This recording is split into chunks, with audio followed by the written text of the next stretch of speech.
तो बच्चों अगला कड़ी में हम शुरू करते हैं पुराने और नए धर्म। हम देख रहे हैं हजार वर्षों के दौरान हुए परिवर्तनों की पड़ताल। तो आपके इसमें देखेंगे एक तो पुराने और नए धर्म। क्या धर्म भी नया और पुराना हो सकता है? नहीं, वेरी गुड, बिल्कुल नहीं हो सकता। लेकिन इसको नया और पुराना धर्म नाम देने के पीछे क्या कारण हो सकता है? तो कारण ये है कि इस हजार वर्ष के समय में धार्मिक परंपराओं के पालन में या पुरानी परंपराओं को बाजू कर कर नई परंपराओं का अपनाने का दौर शुरू हुआ था। इसलिए जरा देखिए, दैविक तत्व में लोगों की आस्था कभी कभी वैयक्तिक स्तर पर होती थी। अब देखिए, वैयक्तिक स्तर, वैयक्तिक मतलब आप अपनी इच्छानुसार व्यक्तिगत तौर, व्यक्तिगत नियम, अपने हिसाब से उसकी आराधना करना। और किसी दैविक तत्व में सामूहिक आस्था यानी धर्म प्रायः स्थानीय समुदायों के सामाजिक और आर्थिक संगठन से संबंधित होते। देखिए, सामूहिक आस्था, सामूहिक आस्था मतलब सब मिलकर एक जगह, एक कॉमन प्लेस पर आकर अगर आप उसको मनाने का प्रयास करते हैं, तो व्यक्तिगत तौर पर आप क्या कर रहे हैं वो मायने नहीं रखता है। तो मायने रखता है आप जब समुदाय में जब आते हैं तो एक धर्म कहलाता है, और सामुदायिक तौर तरीके से उनके बनाए हुए नियम, समुदाय ने बनाए हुए नियमों का आपको पालन करना होता है। और ये किससे संबंधित होता है? सामाजिक और आर्थिक संगठन। अब मतलब क्या है देखिए, तो सामाजिक रीति रिवाजों का पालन करना है, और आर्थिक संगठन मतलब देखिए, उस समय में अर्थव्यवस्था के लिए बहुत बड़ा स्रोत मंदिर हुआ करते थे, क्योंकि मंदिरों में बहुत बड़ा अर्थ राशि यानी कि आर्थिक राशि जमा पूंजी हो जाती थी। ठीक है। और जैसे जैसे इन समुदायों का सामाजिक संसार बदलता गया, वैसे ही उनकी आस्थाओं में भी परिवर्तन आता गया है। अब उदाहरण के तौर पर यहाँ पर दिया है, आज हम जैसे हिंदू धर्म कहते हैं, उसमें भी इसी युग में परिवर्तन या महत्वपूर्ण बदलाव आए दिखाई देते हैं। कैसे कैसे हैं देखिए, यहाँ पर है, ये आप पॉइंट लिख ले सकते हैं। नए देवी देवताओं की पूजा की जाने लगी। दूसरा पॉइंट लिख सकते हैं आप, राजाओं के द्वारा मंदिर का निर्माण। और नंबर 3 ये लिखिए, ये लिखिए आप नंबर 2, ये लिखिए आप नंबर 1, ये नंबर 1। और तीसरा है नंबर 3 ये, और ये 3 में क्या है, ये आएगा, समाज में पुरोहितों के रूप में ब्राह्मणों का बढ़ता महत्व। क्योंकि बिना ब्राह्मण या बिना पुजारी के उस भगवान या किसी भी देवता की पूजा संभव नहीं है। और महत्व क्या हो गया कि इनकी वजह से, ये नियम करने की वजह से इनका सत्ता या इनकी महत्ता बढ़ती गई। संस्कृत ग्रंथों के ज्ञान के कारण समाज में ब्राह्मणों का बड़ा आदर होता था। इनके संरक्षक थे। यस, संरक्षक। देखिए कि संरक्षक यानी कि क्या, क्योंकि इनको एक संरक्षण दिया गया है। कैसे संरक्षण, यहाँ पर देखिए, कोई प्रभावशाली धनी व्यक्ति जो किसी कलाकार, शिल्पकार, विद्वान या अभिजात, अभिजात मतलब इसको कहेंगे कि पहले जन्म से ही जो अमीर हैं, जैसे किसी अन्य व्यक्ति को मदद या सहारा दे, या इसको कहते हैं हम आश्रय देना। बहुत बड़े बड़े कलाकार राजाओं के दरबार में रहते थे, तो ब्राह्मणों को भी या पुजारियों को भी ऐसे संरक्षण दिया जाता था। नए नए शासक जो स्वयं प्रतिष्ठा की चाह में थे, इन संरक्षकों का समर्थन होने के कारण समाज में इनका दबदबा और भी बढ़ गया था। समझ में किसका? ब्राह्मणों का। मतलब ये दौर जो है, ये इस हजार वर्ष के दौरान के समय का ये जो दौर है, ये दौर इनके लिए, ब्राह्मणों के लिए काफ़ी अच्छा और प्रभावशाली था। अब देखिए, इस युग में एक महत्वपूर्ण परिवर्तन, देखिए ऊपर के हमने जो 2-3 पॉइंट देखे, उसके बाद धार्मिक बदलाव क्या क्या आया, ऐसा प्रश्न है आपको, तो उसमें एक ही लिख सकते हैं आप, भक्ति की अवधारणा में भी परिवर्तन कैसे आ गया? इसमें ईश्वर की कल्पना एक ऐसे प्रेमल इष्ट देवी देवता के रूप में की गई थी जिस तक पुजारियों के विशद कर्म कांड के बिना। यहाँ पर देखिए, मतलब जहाँ मंदिर है वहाँ आपको पुजारी की जरूरत है, लेकिन जब आप भक्ति कर रहे हो उस समय में ब्राह्मणों के द्वारा बताए गए कर्म कांडों की आवश्यकता जरूर नहीं है। वे आप घर पर ही एक भक्त और आपके सामने जो भी देवी देवताओं की आराधना कर रहे हैं, बस वही, उन दोनों के बीच में दूसरा कोई नहीं है। ठीक है, आगे देखते हैं। वही यह युग था जिसमें इस उपमहाद्वीप में नए नए धर्मों का भी आगमन हुआ। अब देखिए, भारत में इससे पहले, मतलब मध्ययुग शुरू होने से पहले भारत में इस्लामों का शिरकाव या प्रवेश नहीं हुआ था, लेकिन जैसे हमने पहले देखा, व्यापार के कारण जो आवागमन हुआ उसके कारण अब भारत में नया धर्म आ गया है, जो जिसको हम कहते हैं मुस्लिम समुदाय या मुस्लिम धर्म। तो ये इनका क्या मानना था? वे कुरान शरीफ को मानते थे। देखिए, कुरान शरीफ ये इनका पवित्र ग्रंथ है। ये आप शायद इसमें भी बहुत सारे आता है, जनरल नॉलेज के क्वेश्चन में भी आता है। वे और क्या मानते हैं? वे ये मानते हैं एक ईश्वर और अल्लाह की सत्ता को स्वीकार करते हैं। कैसा ईश्वर? उनका एक ही है, एक ही ईश्वर है, उसके अलावा कोई नहीं है।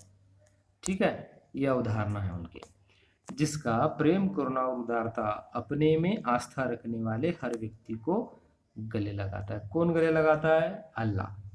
अल्लाह गले लगाता है कैसे?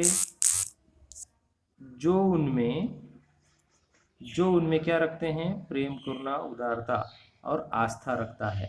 तो आपको अल्लाह की प्राप्ति चाहिए तो आप प्रेम से रहिए, करुणा से रहिए, उदारवादी से रहिए और उसमें आस्था रखिए, तब अल्लाह की कृपा आप पर बनी रहेगी। ये इस समय में आए नए धर्म सिखाता है। अब देखिए, कई शासक इस्लाम और उसके विद्वान धर्मशास्त्रियों और न्यायशास्त्रियों अर्थात उलेमा को संरक्षण देते थे। ये देखिए, ऑब्जेक्टिव में ये प्रश्न भी आएगा आपको कि धर्मशास्त्रियों को क्या कहते हैं या न्यायशास्त्री को क्या कहते हैं। उसको कहते हैं उलेमा। तो ये इस्लाम शासक उनको देते थे और हिंदू शासक ब्राह्मण या पुजारियों को देते थे। हिंदू धर्म की ही भांति इस्लाम के अनुयायी भी अपने धर्म की अलग अलग तरह से व्याख्या करते हैं। अब क्या व्याख्या है हर एक का, आप उसमें भी देखिए कुछ मतभेद हैं, है ना। आस्था को लेकर, आराधना को लेकर कुछ मतभेद हैं। कैसे हैं? मुसलमानों में कुछ लोग जो है शिया थे। शिया का अर्थ क्या है? देखिए, शिया जो पैगंबर साहब के दामाद अली, देखिए अली को मुसलमानों का विधि सम्मत नेता मानते थे। तो ये हो गया किन के बारे में? ये किसके बारे में बताया गया है? शिया। शिया मतलब कौन है? जो पैगंबर साहब के दामाद अली को मुसलमानों का विधि सम्मत, विधि मतलब कानूनन मानते हैं। और दूसरे प्रकार के लोग जो थे सुन्नी थे, है ना। दूसरे कौन थे? सुन्नी थे, जो खलीफाओं के प्रभुत्व को स्वीकार करते थे। अब ये खलीफा क्या है? खलीफा मतलब जो शुरुआती दौर में मोहम्मद पैगंबर साहब के जो अनुयायी, है ना। अब उसको यहाँ पर लिखूंगा मैं, समझ लीजिए। अनुयायी, अनुयायी मतलब दूसरे इसमें शिष्य, डिसाइपल्स, अनुयायी थे। खलीफा का अर्थ होता है अनुयायी। और जो मोहम्मद पैगंबर साहब के चले जाने के बाद तो मोहम्मद पैगंबर साहब ने जो ज्ञान अपने अनुयायियों को दिया है, वह अनुयायी अभी हमारे क्या है? गुरु कहलाएंगे। ऐसा एक समुदाय मानता था, उनको कहते हैं सुन्नी। ठीक है। तो इस्लाम के आरंभिक दौर में इस धर्म का नेतृत्व करने वाले खलीफा कहते थे। अभी देखिए अगले साल में एक खलीफा के संबंध में आपको खिलाफत आंदोलन को देखना पड़ेगा, इसलिए इस शब्द को अच्छी तरह से ध्यान में रखिए। इस्लामी न्याय सिद्धांत विशेषकर भारत में हनफी और शफी ऐसे सिद्धांत है। भारत में ये दो सिद्धांत या दो पंथ माने जाते हैं, हनफी और शफी। कि विभिन्न परंपराओं में भी कई महत्वपूर्ण अंतर रहे हैं। ऐसे धर्म सिद्धांत तथा रहस्यवादी विचारों को लेकर विभिन्नताएं देखने को मिलती है। तो इसके ऊपर जो प्रश्न है कि इस समय में जो धार्मिक बदलाव या अंतर आए हैं वो आप जैसे अभी यहाँ पर दिया है, जैसे हिंदू के बारे में और इस्लाम के बारे में दिया है, वो दोनों भी आपने लिखना है। विस्तार वाला प्रश्न ही आएगा, ठीक है। चलो आगे देखते हैं। समय और इतिहास के कालखंडों पर विचार। अब 8वीं कक्षा में एक बहुत बड़े इतिहासकार होके गए, जैसे यहाँ पे नाम नहीं दिया है, जेम्स मिल। उन्होंने इतिहास के कालखंडों को ऐसे 3 इसमें बांटा है, हिंदू, मुस्लिम और ब्रिटिश। पहले 2 नाम तो उन्होंने हिंदू और मुस्लिम बताया, हिंदू यानी कि धर्म के नाम बताए, लेकिन तीसरा जो विभाजन उन्होंने बताया है वह उन्होंने बताया है ब्रिटिश, जो कि धर्म ना होकर एक देश के नागरिक विशेष हैं। तो ये विभाजन उन्होंने कैसे किया है, देखें। ये विभाजन उन्होंने ये मानना था कि पहला जो दौर चला, जो प्राचीन समय का दौर चला, उस समय में ज़्यादातर हिंदू राजा हुआ करते थे, बौद्ध युग में ज़्यादातर मुस्लिम राजा राज्य किया करते थे, और अंतिमतः धर्म ना होकर जो लोग आए हैं, जो ब्रिटिश लोग आए हैं, उनके सत्ता आगे चली है, ऐसा उनका मानना था। लेकिन इतिहास के कालखंडों को देखने के लिए आपको ये किसी एक दिन में अचानक से हुए बदलावों को लेकर कालखंड नहीं मापा जाता।